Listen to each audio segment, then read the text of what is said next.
रात के करीब 11 बज रहे थे। अजय, जो एक प्राइवेट कंपनी में काम करता था, अपनी नाइट शिफ्ट पूरी करके घर लौट रहा था। वह अपनी मोटरसाइकिल पर अकेला सुनसान रास्ते से गुजर रहा था। सर्दियों की रात थी, हल्की हल्की ठंडक थी और चारों ओर घना अंधेरा पसरा हुआ था। सड़क के दोनों तरफ ऊंचे ऊंचे पेड़ थे, जिनकी टहनियाँ हल्की हवा में हिल रही थी, मानो किसी को बुला रही हो।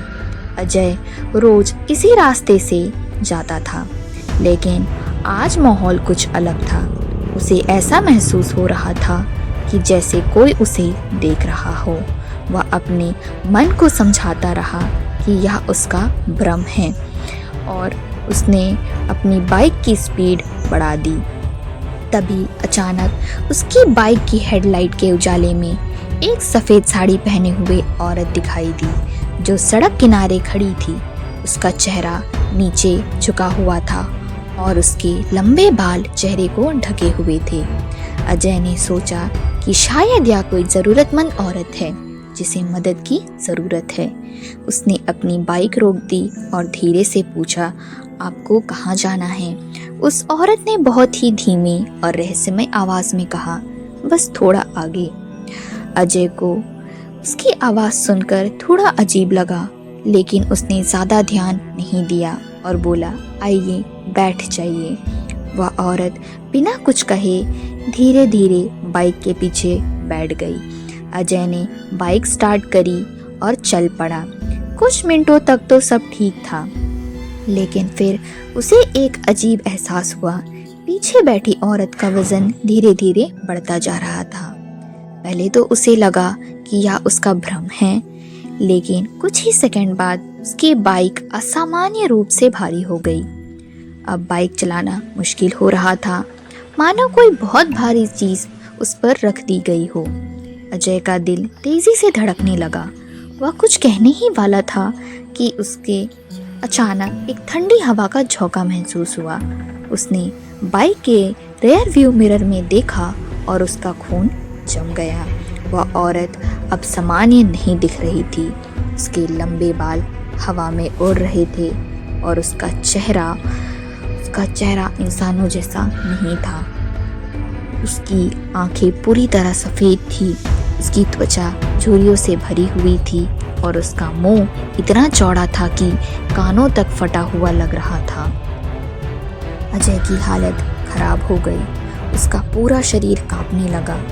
उसने झटके से बाइक रोक दी और चिल्लाते हुए नीचे कूद पड़ा। जैसे ही उसने पीछे मुड़कर देखा, वह औरत अब सड़क के बीचों बीच खड़ी थी, लेकिन उसके पैर जमीन से कुछ ऊंचे ऊपर हवा में थे।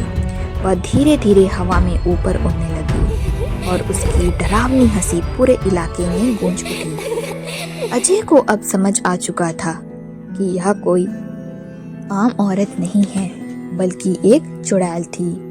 वह अपनी जान बचाने के लिए दौड़ने लगा, लेकिन उसके पैर भारी हो गए थे। उसे ऐसा लग रहा था जैसे कोई उसे पकड़ रहा हो। अचानक उसके कानों में एक फुसफुसाहट गूंजी, तूने मुझे क्यों रोका? अब तू कभी घर नहीं पहुंचेगा। अजय का दिल जोर जोर से धड़कने लगा। उसने अपने गले में बंधे भगवान के लॉकेट को कसकर पकड़ लिया और जोर से हनुमान चालीसा पढ़ने लगा। जैसे ही उसने भगवान का नाम लिया, चुड़ैल की चीख निकल गई। वह तड़पने लगी और कुछ ही पलों में वह हवा में विलीन हो गई। अजय घबराया हुआ, हाफता हुआ वहीं बैठ गया। उसकी हिम्मत ही नहीं हो रही थी कि वह फिर से बाइक पर बैठे। किसी तरह उसने खुद को संभाला और जल्दी से बाइक स्टार्ट कर दी। रात के करीब 2 बजे वह घर पहुंचा।